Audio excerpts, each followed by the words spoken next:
War. Yeah.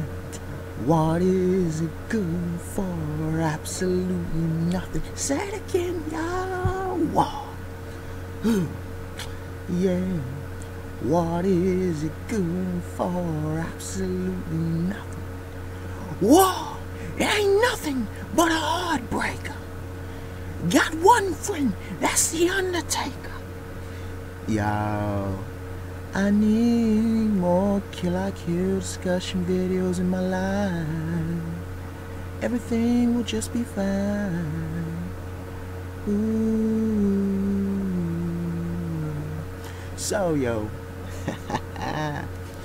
man, honestly, nobody's dropping Kill I Kill videos. I know it's a short anime, it is what it is, but this is anime greatness. Ooh, yeah.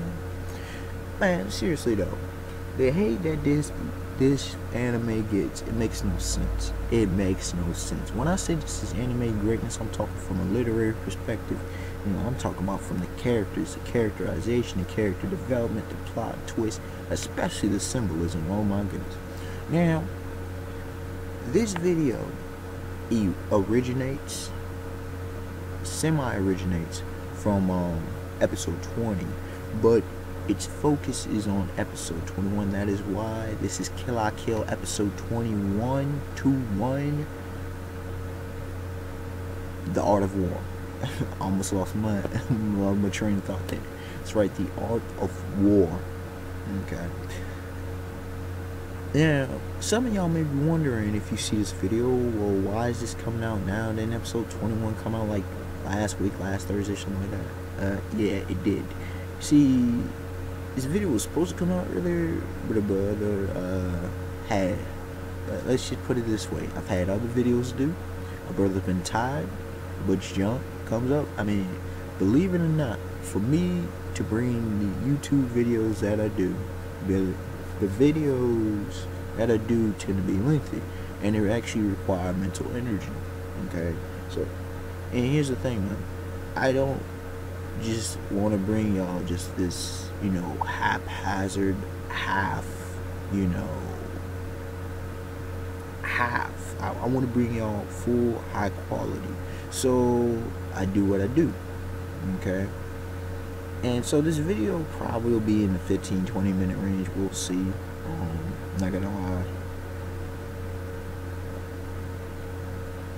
Sorry, I had to read this text real quick.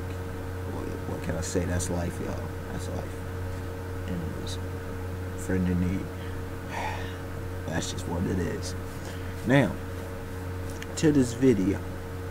First off, let me start at the beginning of episode 21. And everybody was, all these reviews, well, not all of them that I can think of, but you got these different reviewers out here that were reacting to the first scene, okay? The kind of sort of nude scene between Ragyo, Ryuko, you know, Kiri and Ragyo, Matoi Ryuko, and Harime Nui, right? First of all, maybe it's because I've watched and read so much fiction that this stuff doesn't bother me. Now, I'm not one, and you'll see because of a scene that happened a bit later, a couple minutes later, about a minute later, I forget. Anyways, I'm not an advocate or supporter of homosexual lifestyles, bisexual lifestyles, transsexual, pansexual, all that there. But, you know, it doesn't bother me. I don't get affected by it. You understand? Like, that's what you choose to live. That's your business. You know, do what you do in private. You know, just like I do. I take care of my private affairs. You know, I don't flaunt my sexuality. Don't flaunt yours. You know, we live as we live. You feel what I'm saying? You know, I think I made a couple of videos on homosexuality. And the subject will probably come up once again. You know what I'm saying? But as far as in these three, I didn't think much of it. And the scene wasn't really that symbolic. They're just, you know, Nui's just along for the ride. Ragyo's, you know, she's not on some Doflamingo puppeteer but you could say she's knitting her daughter. Well, she's a daughter, but you know, she wasn't really a daughter, the doggone Rayo. You feel what I'm saying? She was discarded, so it's strange. You can't say she was a test tube baby. That fits more than Nui, sort of. Strange. That whole concept of Nui being born from the life fibers, but she's human with human. I don't know, man. I really wish they would delve a little bit. They would go a little bit deeper into that. I really do. But that's beside the point in this one. So that whole scene, like, that's just, I guess you can say, a bit more brainwashing. I guess that's the purpose of that whole scene. Like the whole nudity. I mean, we know that's a theme of this story of this anime. So I don't see what the issue is. And then we move on. You know, I think there's more exchange. But that kiss though, I ain't gonna lie, that thing caught me by surprise. I like, what? Whoa. You know, it was like, yo, you go. And then, I mean, I rewound that literally about 3 to 4 times. And it's not because I like girl on girl action. Look, man, 10 years gone, okay? You don't want to say gone. That junk doesn't really, like, you know, attract me like that. You feel what I'm saying? I'm too grown for that foolishness. Too, I've matured. So it wasn't like that. But I was talking to dude, Deshaun. I wonder if he'll actually see this video. Shout out to my dude, Deshaun.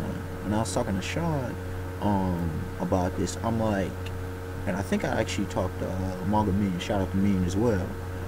When I was talking to both of them, I originally said it on Mean, and then I think I kind of semi-reposted it to Sean.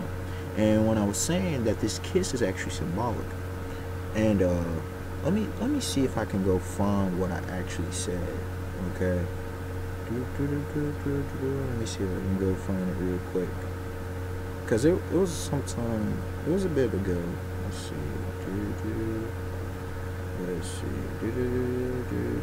No, wrong junk. No, man. I can't stand when. Shoot, where did I do this thing at? Come on, man, quit playing with me, dog. Sorry, y'all. I came ill prepared. I forgot about this. Okay. Oh, here it is. I told my dude Sean how to do this about a week ago, though.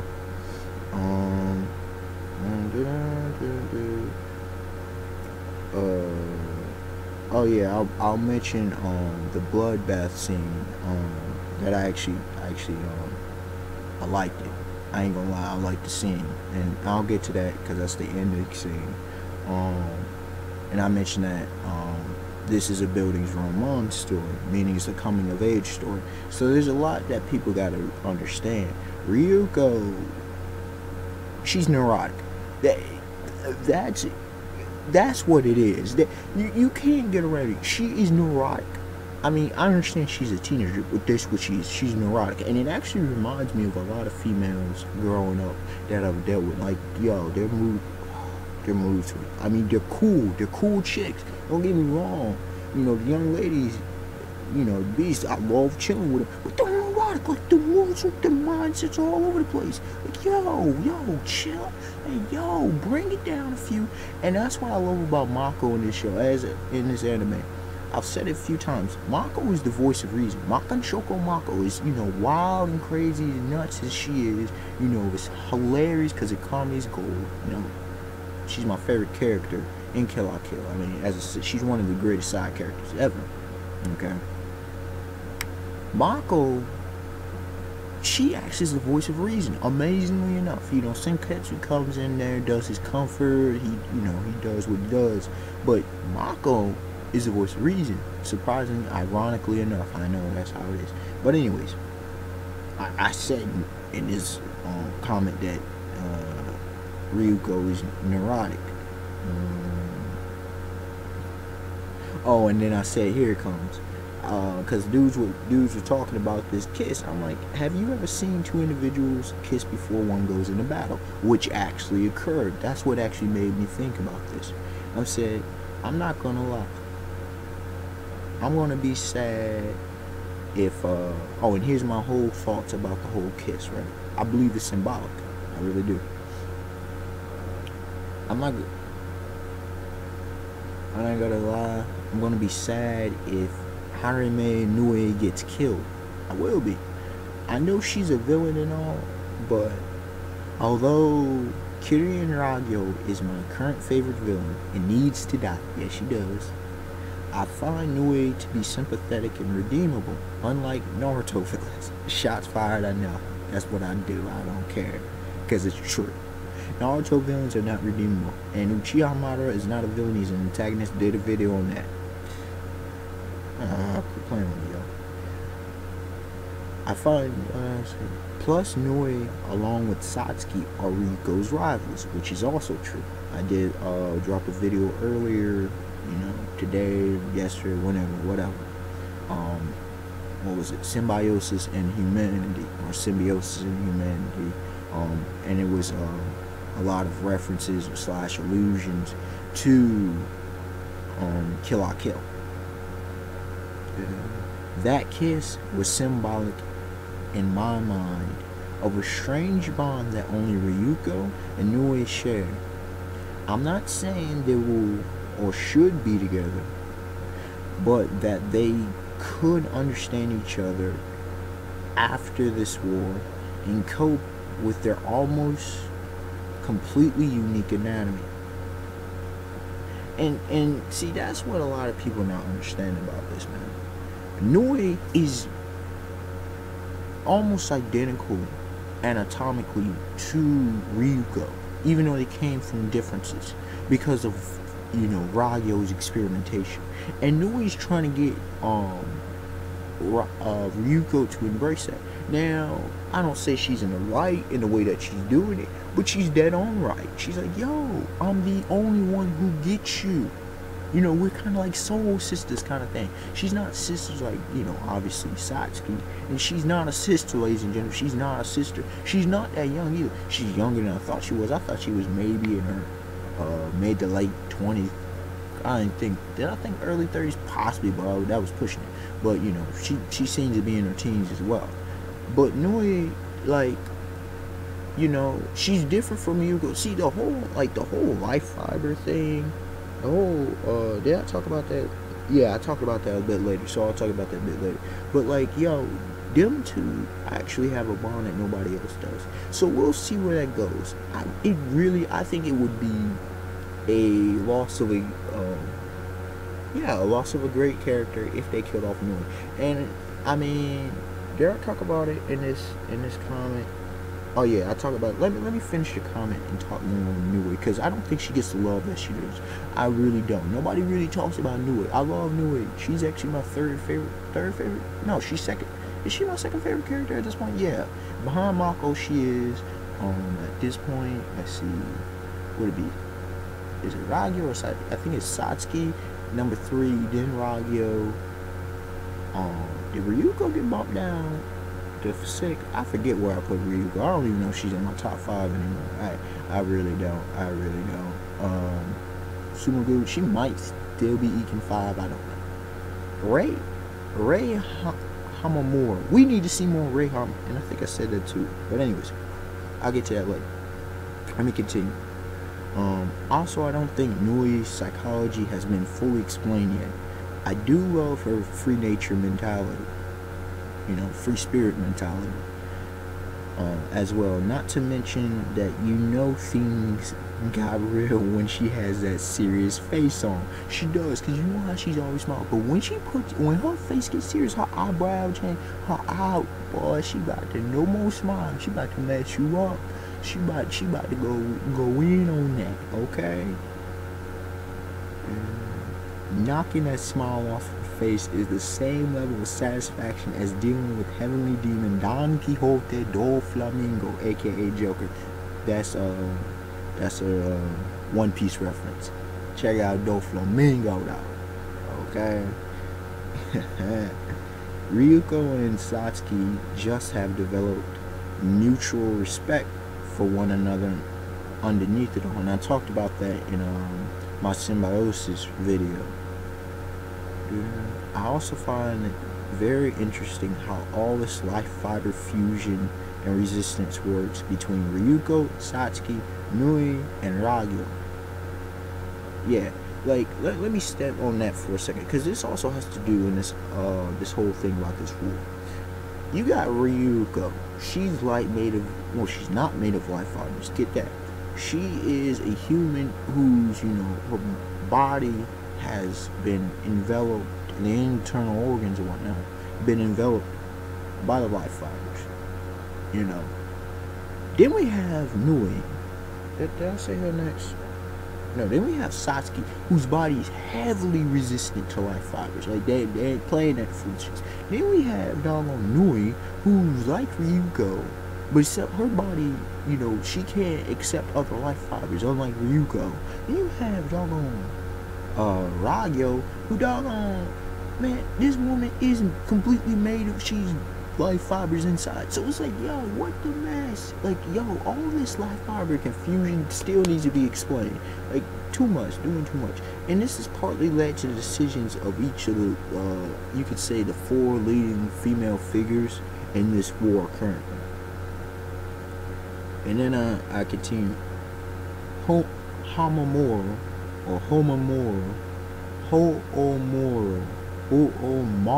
dang, man, her name. I'm talking about Rei Hououmaru. For those who don't know, that's Ragyo's assistant, a black assistant, you know what I'm saying? Needs more shine now as well. What's her connection to the life fibers? How powerful is she herself? Like, yo, all we've seen from her, no lie, is freaking, we seen her do like one attack. We seen her break out of capture by one of the Elite Four. I think it was Gamagori's, something or another. Then we seen her do one attack with like the sleeves or whatever, and we seen Satsuki kick her, but she was up and just fine and lightning blitz on Ragyo's side. Like, come on, man, we need to see her.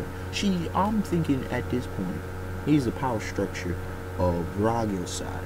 We have Ragyo being the most powerful, Harime Nui being the most skillful, and we have Hououmaru being the second most powerful, but we don't know what else at this point, which pisses me off. We have like 4 or 5 episodes left in the at least it seems in the series, but possibly the season. I mean, I would love a second season. I'm not gonna lie, I would love a second season, but we'll see where that goes. We have like 4. If it is the series, we have 4 to 5 episodes. Where the heck is Hououmaru? The last week, I mean, we even saw her on the last episode. She's announcing to the dudes that work for the Kyrian conglomerate, the employees that 100% take over of the clothing stock, the manufacturing throughout the world. China and India finally gotten taken over population basis. I'm just saying though, and then they become whatever. But we don't know about Hououmaru, okay? We need the info. Anyways, this video may be extended about 30 minutes, so who knows. Anyways, so to all that connection jazz, so that's from Ragyo's side. Now we got doggone Ryuko, who's independent. That's what she is. She seems to going to switch back to with Senketsu or whatever. We start talking about the bloodbath. So I guess I will go to the ending scene. Yeah. I liked it. I like the bloodbath. And it's not because KOL King of Lightning talks about he's a sick dude. I'm not a sick dude. It's just, I mean, you could say to talk about the symbolism of cleansing, the same thing with that flood of black goldish liquid or whatever. But the fact is, it's like, I mean, first of all, this show has been over the top. This anime, it goes not to the extreme, but it goes. But it's like, that was kind of cool. I'm not gonna lie, that whole scene with blood and Ryuko, because look, at the end of the day, man, Ryuko as a protagonist is like, she doesn't suck, but Ryuko as a protagonist is pretty damn savage. She is. She's not your typical protagonist. And, like, this female, something in her mind is not all together there. I'm just gonna leave it at that. So that was quite fitting to me, to say the least. Cause yeah, I mean, you just don't see that from Satsuki. You don't even see that from Ragyo, as sick and twisted, perverted as she is. You don't see that from Nui. You don't see it from Mako. You don't see this from the other female, but it seemed fitting with Ryuko. It wasn't about, and someone was talking about being sexy, you know, nigga, but it wasn't about being sexy. It means Ryuko's a freaking savage. Like, I don't know, however you want to take that, but that's what she is. Like, I be calling people absolute monsters, you know, they're monsters because their abilities. But Ryuko, like, she's been calling herself a monster, even though she's a human, you know, she's been doing. But her mentality does kind of make you consider and ponder, maybe she's right. Humanly, from a humanity standpoint, not because of the life fibers, but because of who she is. She kind of is a monster. I'm just saying, though. So she's a kind of independent agent, and so she's been able to be brainwashed. She's been be able to be independent. She does what she wants, and she's at this point seemingly the second most, well, arguably the second most powerful person in the series to this point. Now we have the other life fighters who looks like coming on the way. People talk about beakers. We got Ragyo heading, you know. I'll get to that in a second. Seemingly heading somewhere. So we got Ryuko being a free agent, you can say, which is not good. Not a mercenary, but just an independent individual, which is not good in war. See, if you're war, you're a one-man army. Unless you are mentally you know, have the mental fortitude. Unless you are highly skilled, experienced, none of which Ryuko has. She has will. That's about it. And she has to be convinced by people. I mean, look at what Senketsu and Mako had to do in this episode. I'm just saying, though. You feel me? They had to talk her back to her senses. Sasuke had to fight her.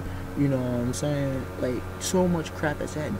And then, though, Ryuko's explanation, did y'all catch that? Ryuko's explanation was like, no one's gonna look down on me. I'm sick of this outfit. So her thing, I had mentioned this in my symbiosis video, and I talked about, you know, her ideological differences with Ragyo, and I said I wouldn't really get into those in that video, so I'll you know, probably dig a little bit on this one.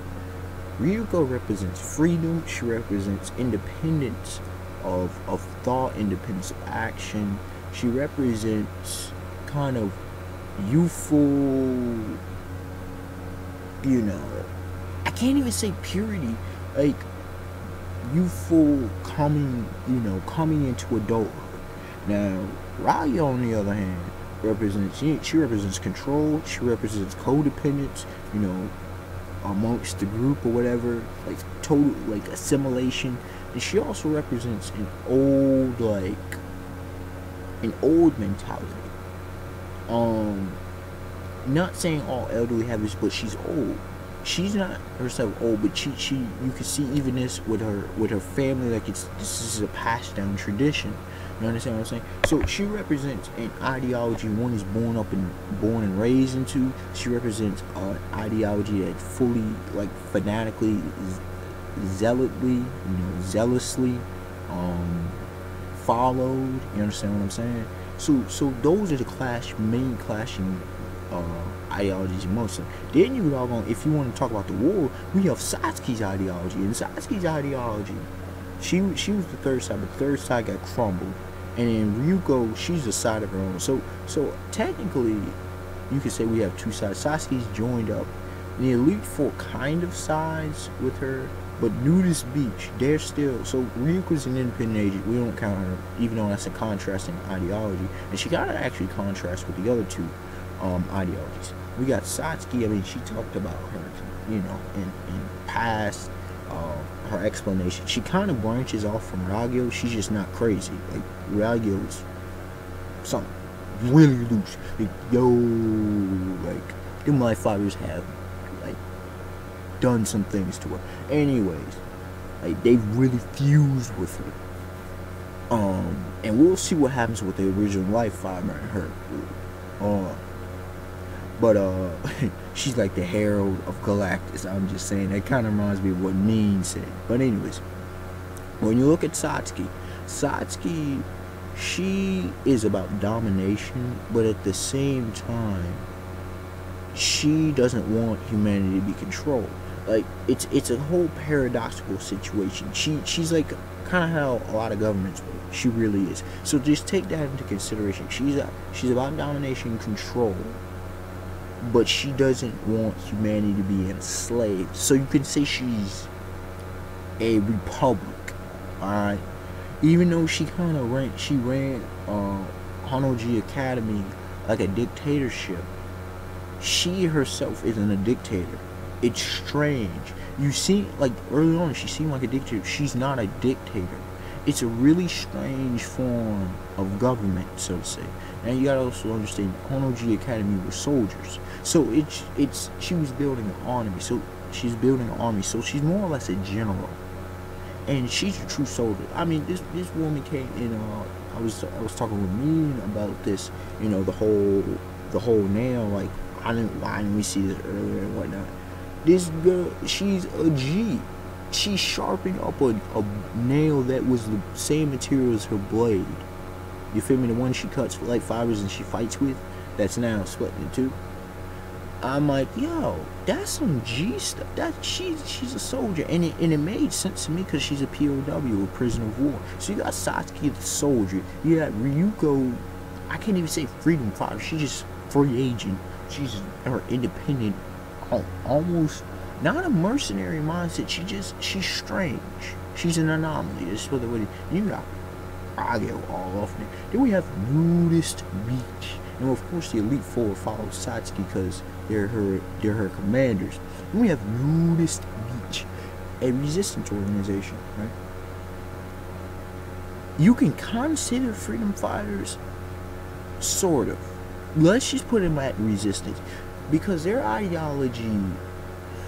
What is Nudist Beach's ideology? They were just a countermeasure to the life fighters. They're more than that. You know, they were an intelligence organization.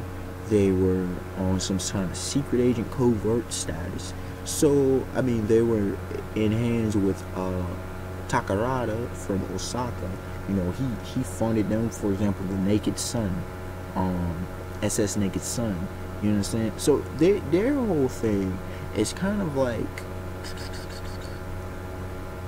what would you? I would just say they're covert operations. Let's just say that like that. They're covert operations. Now, to the point about some of these fights, though, you have people upset over these fights. Not upset, disappointed. And I'm like, they're talking about, oh, it's the same old. It's not the same old, because when you look at early on in the series, Ryuko couldn't even stand up to Satsuki. She got her behind whooped in episode 3. That's just what it is. People are saying in episode 12. Episode 12, one dude was trying to say this is a repeat of episode 12. No, that's not the episode 12 I remember. In episode 12, Ryuko's in berserk mode, get bleeding all over the place, right? Her behind gets lit up by Harime Nui. She's no match for Nui.